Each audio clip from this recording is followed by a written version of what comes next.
So it's the last trading week for markets across the world before the Christmas holiday. Here in Nigeria, we're getting the week started as well. The Naira is still hovering around 300 Naira to the dollar at the interbank OTC market as of last week. Now let's get downtown via telephone and track Naira dollar behavior with Amina Adedekwe, a FX dealer with Access Bank. Good afternoon, welcome to the program. Good afternoon, thank you very much. It's good to hear your voice. Looks like it's sunny side over there, isn't it, downtown Lagos? Yes, it is. Yes, it is. It's really hot, about 32 degrees Celsius, so that's quite really hot. But I'm sure you folks in Victoria Island there in air condition with all the trading engine. So it's countdown to Christmas. Yeah, how's the currencies market shaping up? Are you guys in Christmas mood already? You think the currency is giving a breather? Well, given the fact that the Naira has been pretty stable at the interbank market for quite a while now, we foresee that going into the new year. So it's going to look quiet until the new year starts, isn't it?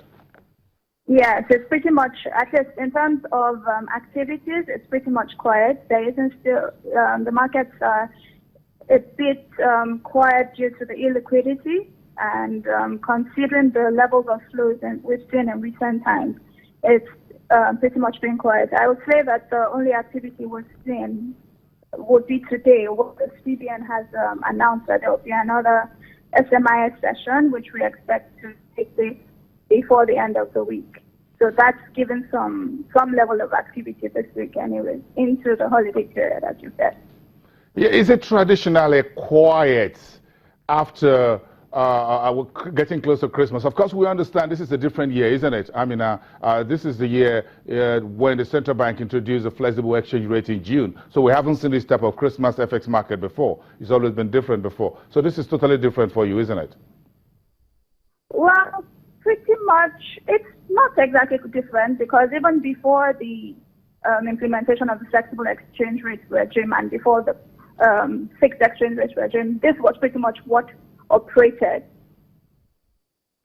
So, but the issues we're having now are concerning the illiquidity, which has been for a few years now. So really, it's not entirely unobserved. It's not a period that we haven't seen before. Yes, of course, the news coming out of analysts and research is that demands are tapering off a little bit, not as much as demand as we had before. Of course, we blame that on liquidity. As far as your customers are concerned, both at the institutional and retail end, what are their concerns outside illiquidity in the market?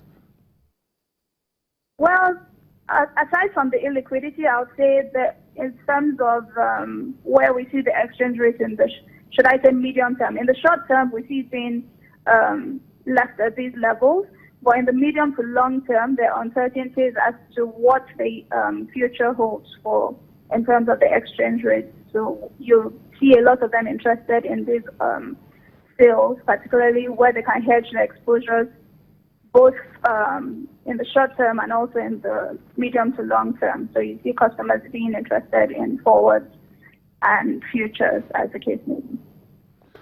Okay, I mean, we would like you to keep an eye on the special intervention that the central bank has given notice to you market traders to do in the week. I mean, thank you very much for coming through to us, FX dealer at Access Bank. But in the world of oil, giants, British Petroleum from the UK plans to invest nearly $1 billion in a vast natural gas field off the coast of Northwest Africa. This is one sign that major energy companies continue to explore the world for opportunities to pump more investments, even as they recover from one of the world's oil and gas price crashes in decades. The BP agreement with exploration company Cosmos Energy of Dallas calls for BP to pay more than $900 million in the coming years to test the viability of the Tortue prospect in the waters of Mauritania and Senegal. By some estimates, the field could hold as much as 50 trillion cubic feet of natural gas. That is enough to meet demand in the United Kingdom for about 20 years, according to the U.S. Energy Information Administration. And sticking with the African continent, the International Monetary Fund has approved the immediate disbursement of 27.69 million special drawing rights. That's about $37.1 million for Liberia under the IMF's extended credit facility arrangement.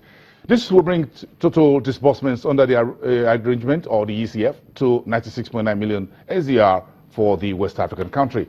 The executive board of the fund over the weekend completed the 5th and 6th reviews of Liberia's economic performance, also approved the authorities' requests to waive the non-observance of performance criteria.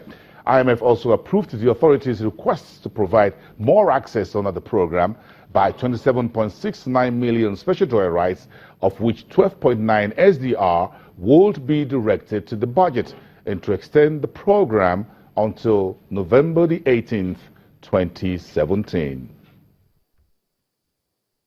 Okay, this is what fashions look like in South Africa. Part of the entrepreneurship, two business partners in South Africa started an African-inspired handbag range known as Ekasi bags in Cape Town. That was 2 years ago.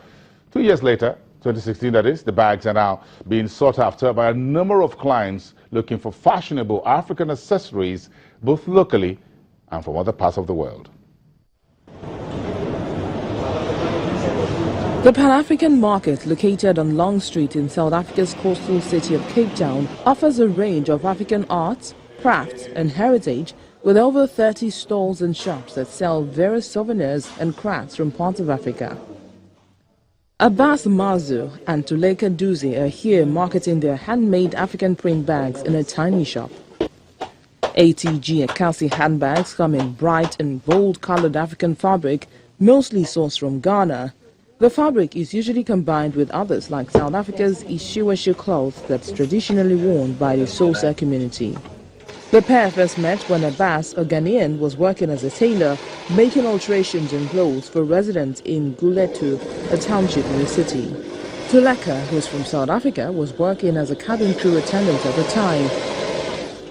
The two forged a relationship that saw them later form a business to help clients accessorize their outfits with African-inspired bags. We put all the fabric together, fabric from Ghana, Nigeria, Congo, South Africa, all over East Africa, etc., etc. We put it together, then we design a bag.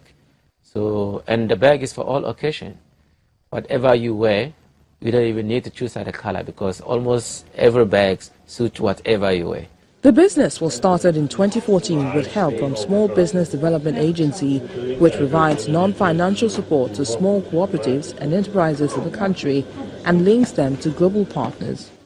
Ekasi bags now sell as far away as Spain and Croatia. The business partners say it has been a learning experience and that they are now working with new materials to accentuate their bags like beads, springbok hide and ostrich skin. That's business in Africa. We thank you for watching. I'll see you again next time.